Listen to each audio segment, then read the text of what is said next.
Balimao, biviro toko de ko film terminé. Président Ibrahim Boubacar Keïta minana chugoya mina, Malion, mena secret bado fangena mauti mun kalamala. Malion, révélation bi, jeudi 2 juillet 2026. Malion, Ibeka be mina domina. Sorasi kelengele nunu. Ou ye ben le cerveau blanc. Yanou kata Ibeka mine folo. Ou ye ben le cerveau blanc ka cinema. Nera nou kumana.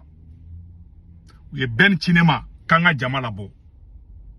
Konama jamala bo ko sorasi do be fe ka coup d'état ke. Ou beta Ibeka mena perevu de ira ulade. Yara mogo chamabe ki pambi ki pan sorasi de uka coup d'état ke. Sorasi de tara Ibeka mine. Ouais sorasi de ta uka fangaye. Malion. Ne tate kuma yede. Ne be perevu de ira aula. Sosolite kuma muna. Ni sorasi kele mata Ibeka mine. Ou ni M5 de tara Ibeka mine. Ne ba video de ira la yere balaje. Yanou kata ko kube kasran. Malien beka kuma ina mede. Ku kele me kasran ko kata konu ko kube ta Ibeka mine ko marfa be songachi. Ko an jama ka tugo luko. Ko ka tekere fo unofe. Ko no kara sorasi to be sran. Ko généraux be officier chaman be kumada olula. Ko ni jama bora. Ko sorasi ba a fo sorasi to mu no fe ko lu trai. O be soro ka fo ko peuple be oluko. Abara mo gomi yo barakia. Malion, neni ben le cerveau flade ni barake, ni koroneche. Ben be abe kasula. Na ma dane de la kanaita ben ngininga. Yen kale koronela. Ben yen wole ko c'est urgent. Malion, ko c'est urgent ne de boraka kureta annoncer folo kilingi. Ado ne kureta kara domine ne de folo boraka fango kureta kara. O te kilingi. Flana obeta Ibeka mine. Ne kureta annoncer ka sura teke mada Ibeka kande. Uga soro ye moko chama mine. Utato Ibeka fei. Ugo ko jamaka tukuko. M5 ne de wolelike.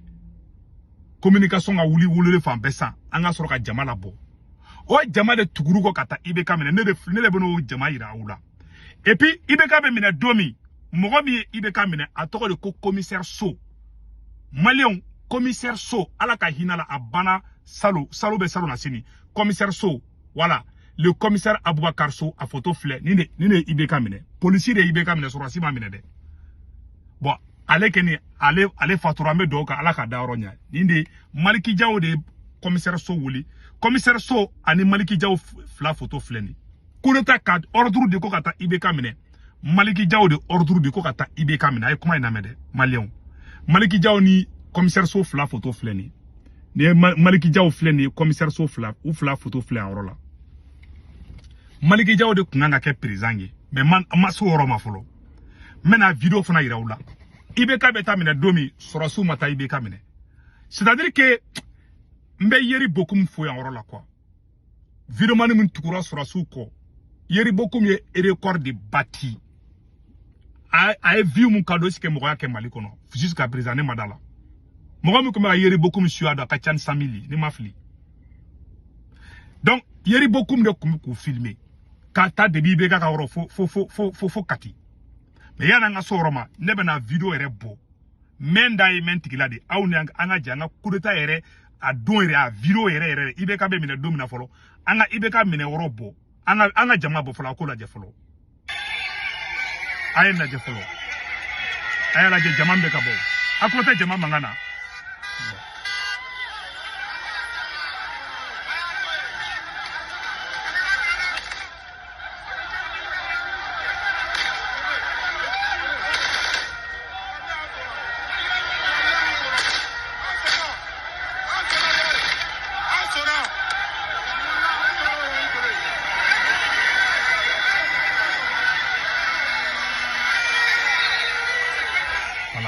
Mounou me kabo ko M5 te foyi M5 de Assimi Goïta.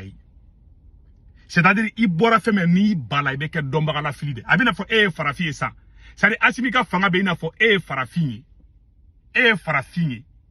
mais taraka taka pour dire que qui est gulu ko ka je ka fo kete farafi c'est-à-dire que iye mouy Assimi yaounde quoi Assimi tse kata kaunto quoi Assimi tali mukara Assimi farali mukaka bo auna nin korone chati nyabulu tanga o ka tinya bulu na nya na bulu koro ne nya made on de jera ka ibeka minadu u kama karya u da ne da kolu be kasran ni qur'ane cha ni surasi nabulu lashi flate temuga u go kolu keleme kasran ngata ibeka mine ko généraux do be so ngata contre coup ke ulla ne go belle servo ngo kuma ni surasi ni tise kata ibeka mine de ko no ku be ka hésiter ko yoro mai ko anga boko ka communication ka ko suno ko nte ibeka mine de ne jatke go jugu bora ka jama wuli o jama inde bolé fle jama mon bolé fle ka ta ibeka fede ne da communication ke depuis États-Unis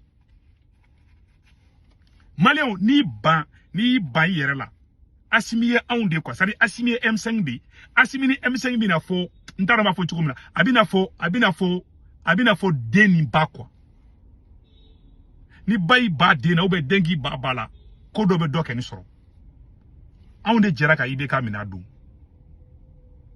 ne da communication kede amenteke ko rata cheti kuti oh ambe do ye ko soro sudu ko kudita ke muno mata kudita ke yani M5 gawuli mais ni ndo ngoni kara et puis ibeka be mina do ma ango fana video fana la bo fana video fle anga jango fana la je voilà inchallah inchallah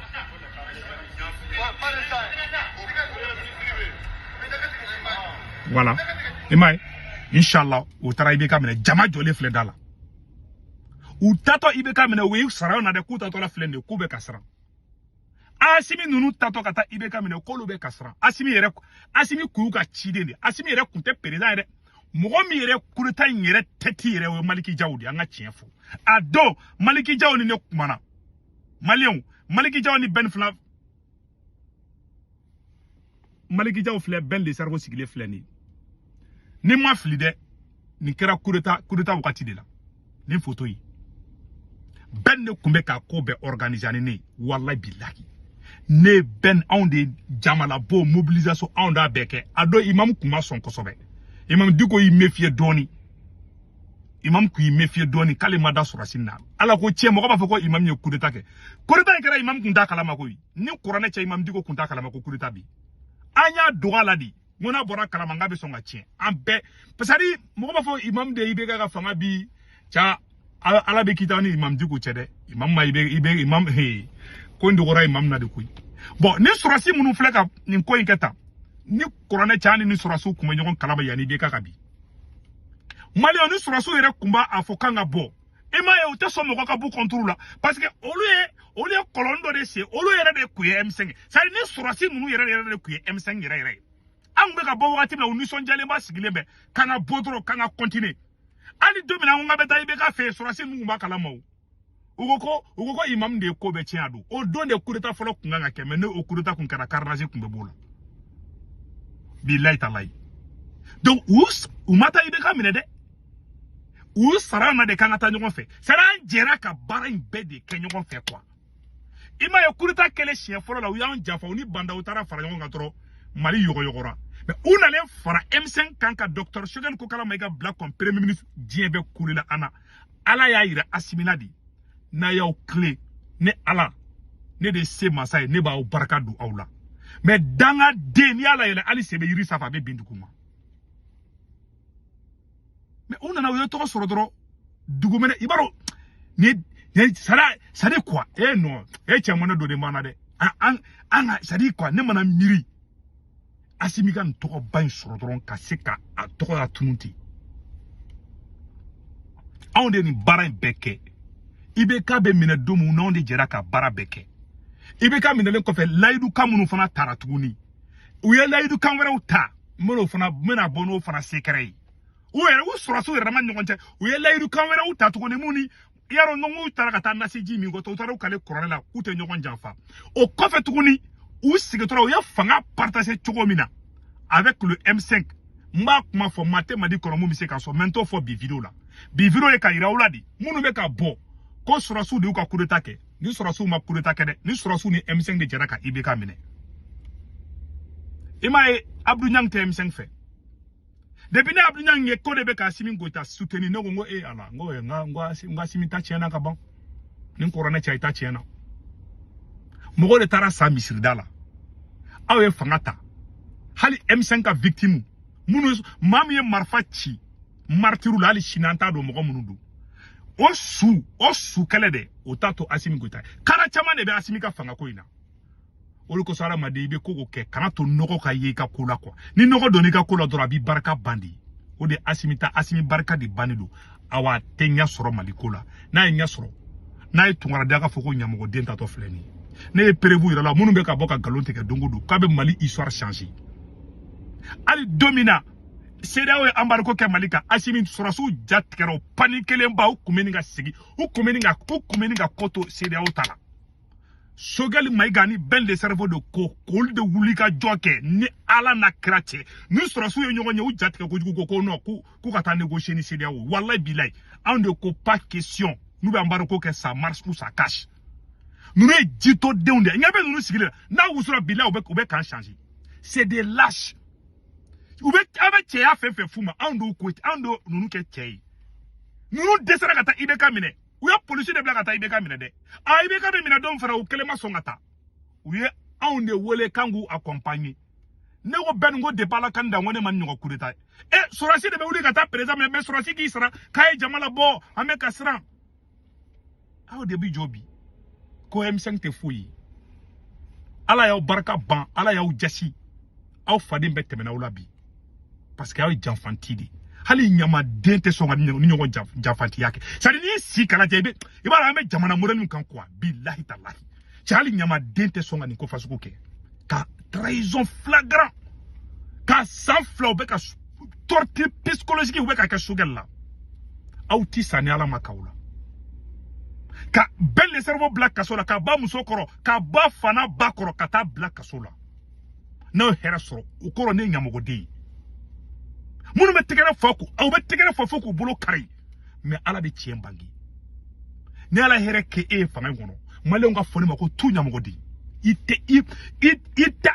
tɛ fanga in n'i y'a dilan ka Mali dilan ne e ka fanga in ye Mali dilan o kɔrɔ ne tɛ halala ye maliyɛn bɛ ko sɛbɛn k'u da fo n'a ka sɔrɔ e ni anw de ma jɛ ka IBK minɛ e de y'anw janfa n'anw de e Assimi janfa Ala k'anw to janfa kɔnɔ n bɛ ka kuma ba fɔ bi dɛ na anw de e Assimi janfa Ala e de masa ka masa ye i k'an lebu i k'an ta tiɲɛ i k'an yira diɲɛ na n'a ka sɔrɔ anw de Assimi janfa mais Assimi ni e de y'anw janfa ka Mali janfa Ala k'i to janfa la Ala k'i kɛ yeko fila ye n'a ka sɔrɔ e de ye janfanti ye Assimi Goïta n'anw de fana ye janfanti ye anw de ye Mali janfa wallahi billahi Ala ka anw to o janfa fana na fo n'a ka sɔrɔ Ala ko ti tiɲɛ de fo n'a ka sɔrɔ maliyɛnw de ma sa ko ka taga ni kɛlɛ in kɛ wallahi bɛɛ ka fɔ ko amina billahi Ala ka tiɲɛ bange mɔgɔ da tɛ se ka Ala ye mun dilan mɔgɔ da tɛ se k'o bɔ yen don min na CEDEAO embargo kɛ aw kan aw panikera aw kun bɛ ɲini ka sɔn dɛ u kun bɛ ɲini ka taa yafa deli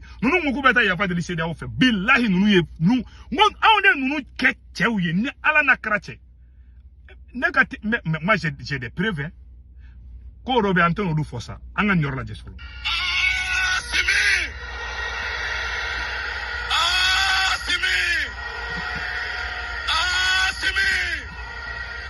Toute l'Afrique regarde le Mali aujourd'hui.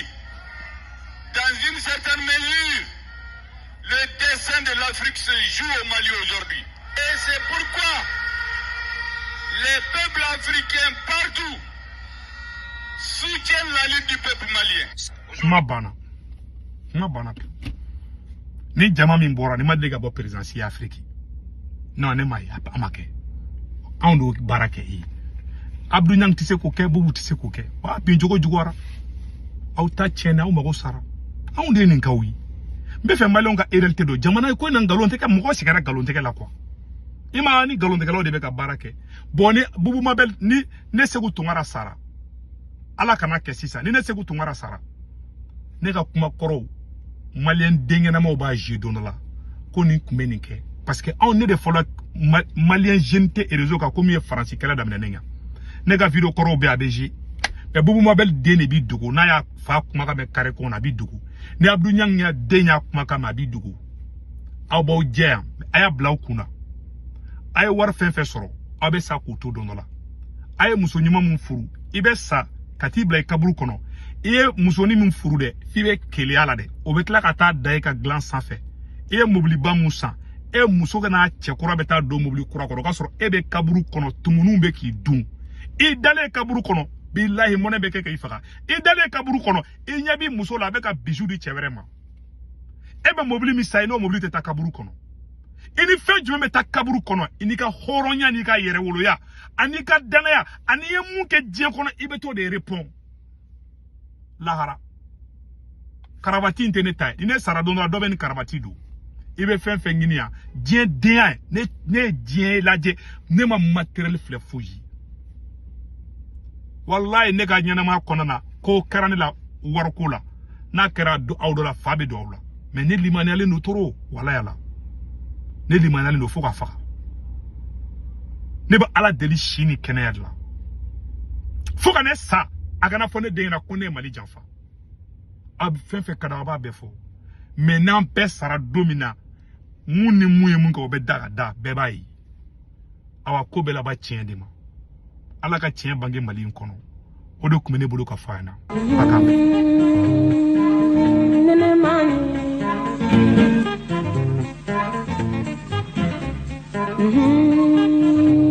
Allah